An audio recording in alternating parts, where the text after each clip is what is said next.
Makanya kalau ngelihat seorang laki-laki, untuk para perempuan, perhatikan matanya. Apakah dia fokus ke kamu ketika menceritakan apa yang dia impikan? Kayak gitu. Apakah matanya bersinar ketika dia menceritakan bagaimana langkahnya ke depan? Pilih laki-laki yang seperti itu. Karena laki-laki yang seperti itu dia akan ambisius pada langkahnya ke depan. Dan kamu juga harus mengikuti ambisinya agar kamu bisa bertumbuh bareng. Jangan sampai kamu tidak bisa mengikuti pertumbuhannya, lalu kamu ditinggalkan dan diganti dengan wanita yang baru. Identitas kita, ya, kalau itu filmnya sesuai dengan trauma kita, artinya nervous system kita bekerja mengundang agar kita menyukai drama tersebut. Oh, tanpa kita sadari. Iya, Mas. Lagu, pilihan drama, pilihan teman-teman, dan lingkungan itu sesuai dengan nervous system kita. Seberbahaya itu, Mas. Dibuka mindsetnya ya. Tolong dibuka, bapak-bapak, ibu-ibu, anak muda, anak remaja, atau apapun. Hidup ini adalah panggung sandiwara. Kamu mau jadi siapa? Bukankah tadi pertanyaan kita yang paling pertama, who are you? Siapa kamu? Kamu mau jadi apa? Lakon yang pengen kamu lakukan di dalam dunia ini menjadi seperti apa?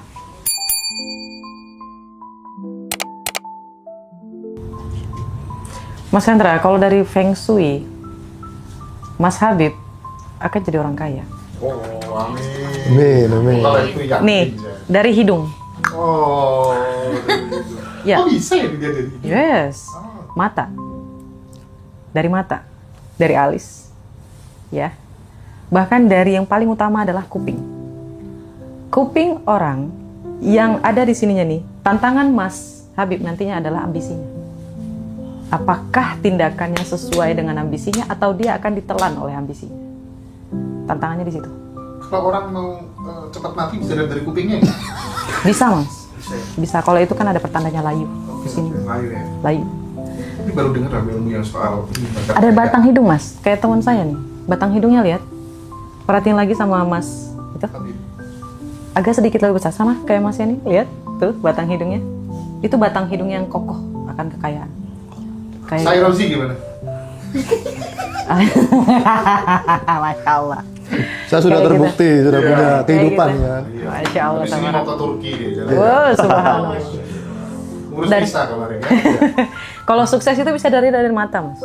Soalnya ketika saya ngobrol sama dia, mata itu tidak lagi kesana kemari. Tidak ada rasa tidak percaya diri. Full of confidence.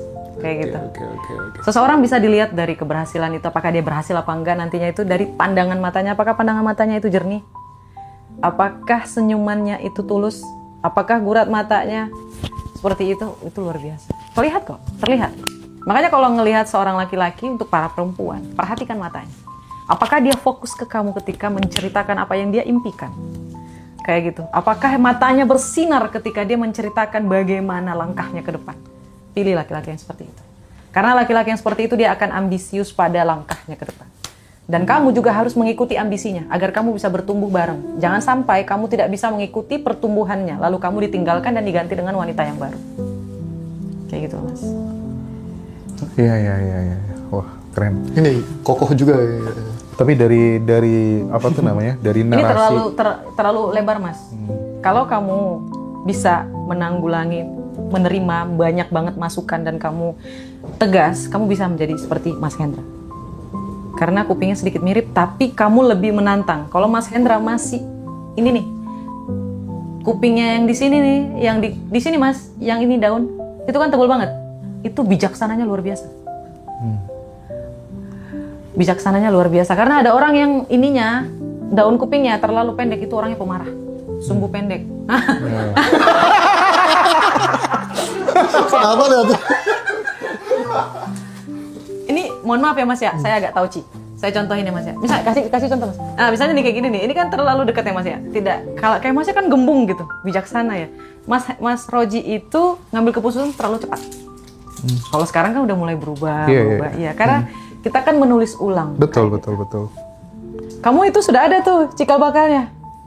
Kalau kamu ngikut Mas Hendra terus, kamu bisa jadi.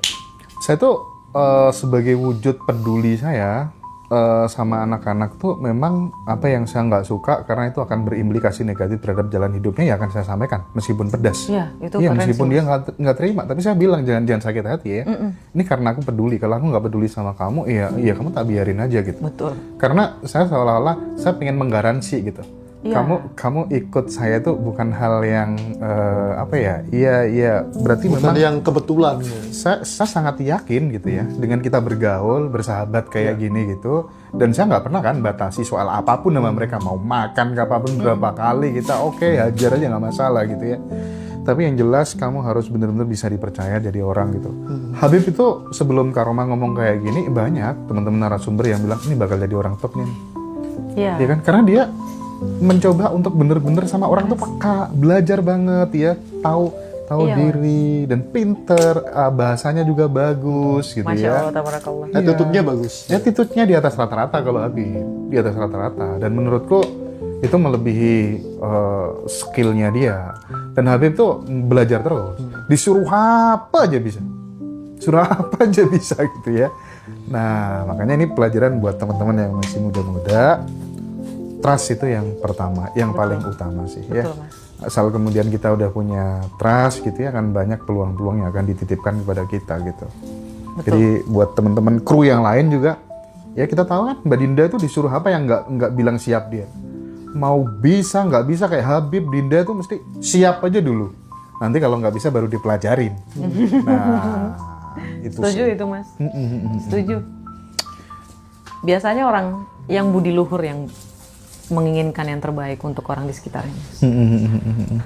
Dan dia kuat Kak, karena beberapa temennya yang lain tuh yang waktu masuk di timku tuh, yang lainnya ada beberapa yang berhenti gara-gara cewek sih. Nggak konsisten gara-gara cewek, kerjaannya kalah sama cewek gitu. Aduh, Dan Habib bisa ngerem, itu hebatnya dia. I see. Tapi memang Habib dari awal ketemu saya juga orangnya sopan banget. Nggak neko-neko. Bukan Ngapain aja juga. bukan neko-neko kayak Mbak Alawi gitu. Ada ciri khasnya kok itu, Mas. Kalau misalnya orang yang memang akan sukses itu ada ciri khasnya. Dilihat dari wajah tuh kayak kelihatan ya nggak sih? Kelihatan. Bahkan orang pelit sama orang kaya pun kelihatan dari wajahnya. Kelihatan. Mas lihat dari daerah sininya tuh dia tidak banyak pertimbangan. Lakuin aja. Aku karena dulu bertahun-tahun tuh jualan majalah kan, ke perumahan-perumahan gitu. Wajahnya orang pelit sama orang dermawan tuh aku tahu. Iya lagi. Hafal lagi, serius aku Masya hafal. Allah ya Rabbi. Kelihatan sih, Mas. Iya kelihatan. Makanya ketika, ketemu orang ya, apalagi yang kemarin yang ngelamar itu ya, saya udah ngeliat nih. Saya senyum lagi, Iya. takut menyinggung gitu Mas. Ya mudah-mudahan dia nggak nonton video ini. Tapi yang menarik dipelajari dari Kak Roma ya, teman-teman yang masih muda-muda mulai dari sekarang. Pokoknya kalau misalnya kamu melihat apa, kamu suka, kamu tertarik, bilang aja, aku nanti akan punya kayak gitu. Cerita hidupku akan mirip kayak gitu. Tayangan filmku akan ganti kayak gitu. Iya, betul. Itu penting sekali. Dan berhenti nonton video-video yang sedih, drama-drama yang sedih. Nah, Stop, guys, alasannya apa Kak Roma? Karena banyak kan ibu-ibu ya, itu yang sekarang justru yang ditonton tuh yang gitu-gitu. Aduh, Dracin, perselingkuhan. mending nonton segala yang macam. kultivator deh Mas. Ibu-ibu, tolong ganti. Mending nonton yang kayak ada angling dharmanya, ya yang kultivator, yang wah gitu, yang dia jadi orang kaya, yang dia yang buat kita itu tidak terpancing amarahnya, oke? Karena identitas kita, ya, kalau itu filmnya sesuai dengan trauma kita, artinya nervous system kita bekerja mengundang agar kita menyukai drama tersebut. Tanpa kita sadari. Iya Mas, pilihan lagu, pilihan drama, pilihan teman-teman dan lingkungan itu sesuai dengan nervous system kita. Seberbahaya itu Mas. Itulah kenapa kalau misalnya nih, oh nggak bener nih lagu, meskipun kita suka, cut. Iya juga ya. Saya sebenarnya juga nggak suka Mas lagu-lagu terlalu bass, ngedung kayak gitu. Tapi saya mikir lagi, ini saya nggak suka kenapa? Saya ketika nggak suka sesuatu, saya bertanya dulu Mas, kenapa saya tidak suka? Saya nggak suka telur rebus ya Mas ya. Tapi saya mikir lagi, kenapa saya tidak suka telur rebus? Padahal telur rebus itu bagus untuk diet, bagus untuk protein. Kenapa saya nggak suka sayur? Padahal sayur itu bagus untuk ini, untuk ini. Iya, saya pertanyain dulu gitu loh Mas. Nah makanya kebanyakan manusia kan ngikutin apa yang dia suka. Kayak gitu. Oke. Hati-hati dengan apa yang kita suka. Boleh jadi apa yang kamu sukai tidak baik bagimu, dan apa yang tidak kamu sukai justru baik bagimu. Ingat selalu itu perkataan itu. Kalau dalam ilmu pengembangan diri, case kayak gini tuh gimana responnya? Aku tuh sering dulu waktu misalnya aku ngisi acara gitu ya, acara mahasiswa atau acara apa gitu. Sorry ya teman-teman ya, aku telat. Aku karena habis liputan ya, cari berita gitu. Aku bohong, tapi bohongnya tuh totalitas. Wow. Bohongnya tuh totalitas. Dan aslinya jadi kejadian gitu Mas. Iya kejadian. dan itu di banyak segmen hidupku kayak gitu. Aku mencoba membohongi diriku dan bohongi orang lain, iya kan? Tapi kejadian. Ya banyak yang bilang kita halu. Tiba-tiba aja Mas Rudi itu kan demo itu nendang Kapolsek, ya kan? Nendang Kapolsek kan akhirnya aku harus jadi advokat kan, pura-pura jadi advokat pakai apa tuh namanya, pakai dasi segala macam untuk ngebebasin dia kan di Polres, visum segala macam gitu. Pas waktu di kantin diajak ngopi sama wartawan kan, Mas Pito Suarsono waktu itu kalau nggak salah wartawannya MNC. Mas gimana sih caranya biar aku jadi wartawan?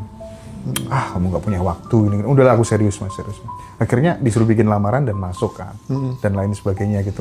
Tapi itu hasil dari kebohonganku selama berbulan-bulan. Tapi aku berbohong dengan konsisten gitu, seolah-olah bener-bener aku serius gitu. Gimana itu? Mas, ini ada loh pembelajarannya di Think Big and Grow Rich. Oke. Kalau saya bilang, tolong dibuka mindsetnya ya. Tolong dibuka bapak-bapak, ibu-ibu, anak muda, anak remaja atau apapun. Hidup ini adalah panggung sandiwara. Kamu mau jadi siapa? Bukankah tadi pertanyaan kita yang paling pertama, who are you? Siapa kamu? Kamu mau jadi apa? Lakon yang pengen kamu lakukan di dalam dunia ini menjadi seperti apa? Ini tentang switch topengnya, kayak gitu. What do you want? Terlalu berlama-lama sama hal yang sepele kayak kesedihan apapun. Bayangin aja, kamu harus punya topeng yang kamu pakai. Dan topeng ini ya harus kamu tata. Ya, dengan cara apa? Tadi Mas Hendra juga salah satunya udah beberin tuh. Itu ilmu mahal banget itu. Di video sebelumnya juga saya udah bilang, kalau udah tidak sanggup menghadapi trauma yang kita hadapi di nama A, ganti identitasnya dengan nama B. Itu fakta loh Mas. Sama, kalau kita pengen jadi seseorang, isi identitas itu, kalau Mas tadi ngelakuin afirmasi ya, tapi konsisten kayak gitu. Bisa dipakai langsung topengnya. Itu bisa. Kemarin waktu saya Gojek, saya mikir, apa yang kurang dari saya? Saya nggak bodoh, saya S1. Kok bisa teman saya yang lebih tolol, lebih bodoh daripada saya, gitu, lebih banyak uangnya daripada saya, gitu. Saya nggak kalah pintar gitu. Terus saya mikir lagi, oh ini hanya tentang lakon, ini hanya tentang sebuah identitas. Sekali lagi saya ulangin, what do you want? Kamu mau jadi siapa? Kenapa bukan kamu? Kenapa orang lain? Kenapa bukan kamu? Saya selalu mengulang-ulang itu, kenapa bukan saya? Kenapa bukan saya?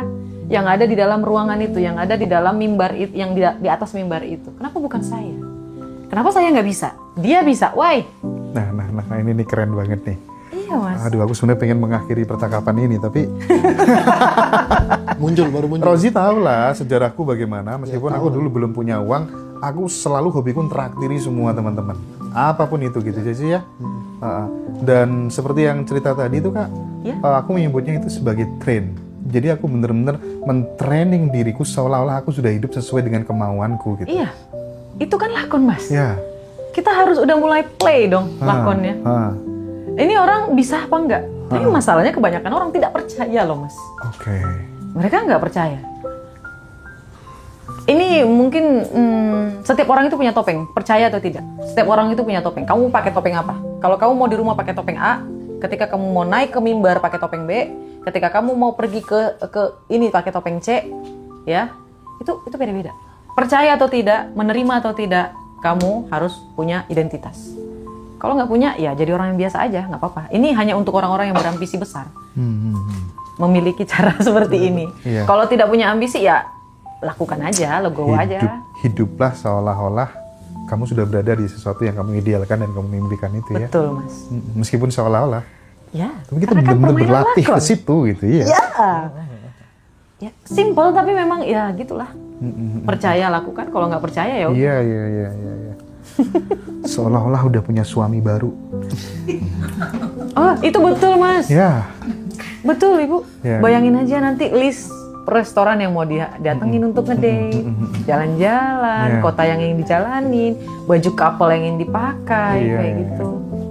Itu Jadi harus yang tulis. belum punya anak ya seolah-olah udah punya baby, siapin baju-baju babynya. Iya, Siapin namanya. mainannya, namanya. Betul. Iya. Itu betul sih, Mas. Tapi harus ikhlas ya, Mas ya. Jangan ketika baju baby nggak bisa kayak gitu. Nggak bisa. Ketika kita lihat baju babynya kita harus bahagia, Iya, bukan iya. sedih. Bung Yohan ada yang mau ditanyakan lagi nggak kira-kira mungkin yang itu bisa bermanfaat untuk masa depannya terakhir barangkali Bung. Ada nggak Bung? Silakan Bung, ini Bung. Ya, oke. Bung Yo biar belajar public speaking biar nular kayak Kak Roma. Masya Allah, kayaknya banyak deh Mas yang pengen buka kelasnya. Yuk kita buka sama Ngaji Rasul. Iya, masih bagus public speaking-nya. Masya Iya, Allah. karena Gen Z nangkep ini. Soalnya tadi pas kita di kelas, Mas, ada yang pakai jubah itu kan Gen Z sebenarnya. Masnya itu. Itu nanya, kenapa kok audiensnya kok old semua? Kapan nih yang muda-muda? Iya kan, masukan sama saya Bang Yo tadi ya. Yang tadi. Bung, ayo Bung, silakan. Lampung. Tanya sesuatu yang penting. Ini Mbak, aku kan sekarang kan ada istilah ini kan self love. Oh, I see. Nah, Oke. seringkali self love atau mencintai diri sendiri itu bahkan dia lebih kayak itu bisa menghambat dia bertumbuh gitu loh. Hah? Kayak self love itu kan harusnya nggak terlalu memaksa. Maksudnya ada yang terlalu memaksa untuk self love dengan di luar kemampuannya. Seumpama kayak ini apa? Aku self love dengan cara aku membeli barang yang itu sebenarnya aku belum mampu untuk beli barang itu, dan aku memaksakan untuk membeli itu untuk self healingku sendiri. Tapi itu kan justru malah memaksa gitu loh, Kak. Oke, kita bedah ya. Sebenarnya pengertian self love-nya aja udah salah. Jadi, kita mulai ya. Siap. Saya tidak menyalahkan loh. Maksudnya definisinya yang salah, bukan Masnya. Iya. Itu salah satu tingkah atau tindakan self love. Tapi pengertiannya salah. Self love yang sesungguhnya adalah di mana kita menerima diri kita terlebih dahulu. Dari A sampai Z. Apa itu dari A sampai Z, Kak Roma? Kegagalan, trauma, kesedihan, kesalahan, ya, masa lalu. Apa yang kita miliki di hari ini. Semuanya itu diterima. Oke, saya kayak gitu. Ya sudah. Apa yang bisa kita lakukan? Tidak ada. Terima. Oke? Itu pertama kali dulu. Lalu setelahnya, mulailah berpikir, oh, bagus sekali ya kalau aku mulai dandan. Oh, bagus sekali ya kalau aku mulai berpakaian yang lebih rapi. Oh, bagus sekali ya kalau aku mulai membaca buku. Atau mendengarkan podcast yang baru. Kita secara otomatis akan mulai upgrade diri, Mas. Kalau Masnya belum pengen upgrade diri, artinya Masnya belum menerima diri sendiri. Siapa-siapa orang yang mengaku melakukan self-love, tapi tidak mengupgrade dirinya, maka dia belum melakukan self-love. Orang-orang yang sudah mencintai dirinya sendiri, dia akan secara natural menyukai dirinya, ingin bertumbuh, ingin menjadi jauh lebih baik, jauh lebih good looking. Ya, dia akan mencari secara natural peluang-peluang yang mendatangkan dia untuk naik level. Ini bukan soal masalah spending money, no. Ini bukan masalah spending money. Self-love itu is not about money. Itu bukan uang. Ingat, uang itu mengikuti tapak jejak kita. Kita level up dulu, baru uangnya bisa naik. Uang itu mengikuti siapa kita. Kalau mau menaik ekonominya, ubah dulu diri kita. Kayak gitu. Kalau self-love itu artinya kita mulai mengubah mindset kita tentang uang, tentang rezeki, tentang pandangan, diubah fix mindsetnya, mental blocknya dibuang, kita isi ulang, kayak gitu. Itu namanya self-love, Mas. Bukan spending money. Spending money itu adalah tindakan berani. Kayak gitu. Ketika sudah self-love nih, baru melakukan tindakan berani. Tak, dapet tuh, bab. Jadi kayak duk. Jadi makanya awal tuh bersyukur dulu, ikhlaskan self-love. Berarti menerima diri sendiri dulu ya Mbak. Iya betul, nanti saya buat deh bukunya ya. Untuk harganya siap. di awal mungkin 50.000 untuk 100 orang aja. Keren. Selebihnya 500.000. Teman-teman jangan lupa tanggal 6 Maret yang mau join kelas level up-nya Karoma ya, nanti dapat buku I'm the King ya, menjadi raja gitu ya. Oke, banyak yang mau ya ternyata ya. Silakan, itu udah ada kontak personnya. Satu-satunya Iya. seminar nanti yang akan saya bahas pertama kali, the first, Iya. tentang jurnal. Dan jeleknya kelasnya Karoma tuh tiap bulan naik, makanya cepetan. Makanya cepetan daftar. Serius aku nggak bohong. Jeleknya kelasnya Karoma tuh tiap bulan naik harganya. Iya, Ya. karena setiap kelas saya itu berbeda, Mas. Yes. Setiap kelasnya itu berbeda pembahasannya, ada lagi. Ini serius, ratusan yang mau. Demi Allah, serius. Ayo, Mau datang. semuanya. Ayo, ya. datang, silakan. Ini Zoom ya teman-teman ya. Kalau bisa kita bertemu langsung. Oke, satu pertanyaan terakhir. Ini bener-bener terakhir Baik, Mas. ya. Kadang aku tuh sering nggak jawab WA yang cara WA-nya nggak sopan atau kurang elegan dibaca. Oh, Termasuk DM dan lain sebagainya juga begitu. I see. Kadang aku ketika DM atau WA seseorang tokoh gitu, ketika nggak dibalas kan sakit hati. Oh, Nah setelah misal ya dulu ya nggak dibalas tuh, oh mungkin cara WA aku yang kurang bagus gitu. Nah, I see. apa pentingnya bahasa, cara berbahasa yang benar dalam konteks WA? Karena ini yang sering kita lakukan setiap hari. Itu apakah juga akan berpengaruh terhadap peluang jalan hidup yang lebih baik? Nah, aku pengen ini sedikit diulas untuk Baik. teman-teman yang muda-muda gitu, karena itu dianggap kadang nggak urgent gitu. Mas, ini pengalaman pribadi kan? Ini ada kategorinya ya, Mas ya. Kalau sesama raja, ingat ya guys, kita akan bahas kenapa saya selalu bilang kalau sesama raja. Ya, kalau sesama raja itu penting yang namanya pembahasannya harus sopan atau kayak gini. Tapi karena saya tahu semua manusia tidak bisa menjadi raja, itulah kenapa saya pakai admin Mas sekarang. Biar saya nggak baper, kayak gitu. Karena takutnya ketika saya sopan sama orang nggak sopan sama saya. Ya. Awalnya memang saya mempermasalahkan ya Mas ya, tapi lama-lama enggak. Karena bukan saya lagi yang megang. Jadi kalau teman-teman ke DM ke Instagram, DM ke TikTok, DM ke nomor kontak personal itu bukan saya lagi. Kayak gitu. Itu ada ilmunya loh guys. Ada itu ada lagi. Ada lagi kelas beda lagi tentang pengaturan tentang soal raja kayak gitu Mas. Ada ya. Pertemuan antara raja kayak gitu. Dan itu penting kayak kata Mas Hendra-nya. Bahasanya diatur, ditata. Kayak gitu. Itu penting sih Mas. Tapi Iya. masalahnya manusia kan nggak semuanya. Mas. Dan kita tidak bisa memaksakan. Ya.